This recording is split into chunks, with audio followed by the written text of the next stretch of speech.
కానీ నీ పాపాన్ని మాత్రం విడిచిపెట్టట్లేదు. ప్రియులారా, ఒక ఆమె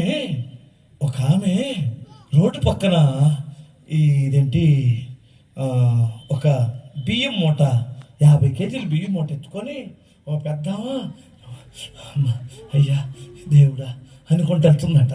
వెళ్తుంటే ఒక కారు అబ్బాయి పాపం చూసి ఖాళీకి వెళ్తూ ఆపి రోడ్డు, అమ్మా మామగారు ఎక్కడికి వెళ్తున్నావు అన్నాడు.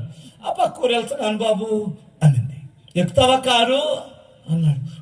ఎక్కించుకుంటావు నాయన అనింది. అవునమ్మా ఎక్కించుకుంటాను, ఎక్కువ ఎవరు లేరులే, నేను డ్రైవర్ని ఒక్కనే ఉన్నాను, ఎక్కువ వెనకాల ఎక్కువ అన్నాడు. నీకు కడుపు సాలంగా, నీకు పిల్లలు ఎంతమంది బాబు అనింది. 2 పిల్లలమ్మా. దేవుడు నీ పిల్లలని దేవుడు దీవించను కాకయ్యా అని ఎక్కి కూర్చున్న తర్వాత ఒక 7 కిలోమీటర్లు వెళ్ళిన తర్వాత ఏం చేస్తున్నా అని నేను అద్దం నుంచి ఇలా చూశాడు.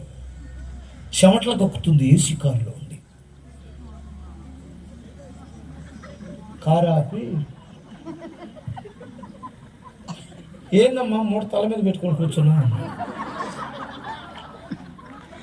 అంటే, ఏం లేదులే అయ్యా, నన్ను మోసి నా మూటని ఎక్కడ మోసిద్దని, నన్ను మోస్తే చాలని నా మూట నా తల మీద పెట్టుకున్నానయ్యా అనిందట. నీ తెలివి తెల్లారా, మూట నీ తల మీద ఉన్నదే మోయాలి, నువ్వు దించి పక్కన పెట్టుకున్నా ఇదే మొయ్యాలి. నీకు బుర్ర పనిచేస్తుందా?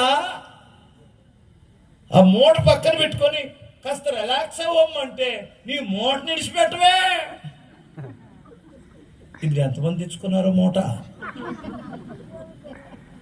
స్తోత్రం చెప్పగలరా?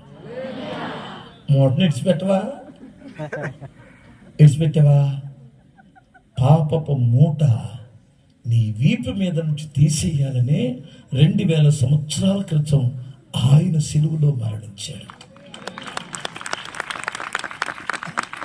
సాతానుడు ఏమంటాడంటే, అమ్మా దేవుణ్ణి ఆరాధించుకో, కానీ నీ పాపాన్ని మాత్రం విడిచిపెట్టమాక, నీ అలవాట్లు మాత్రం విడిచిపెట్టమాక. దానికే దీనికి అన్నాడు. మోషే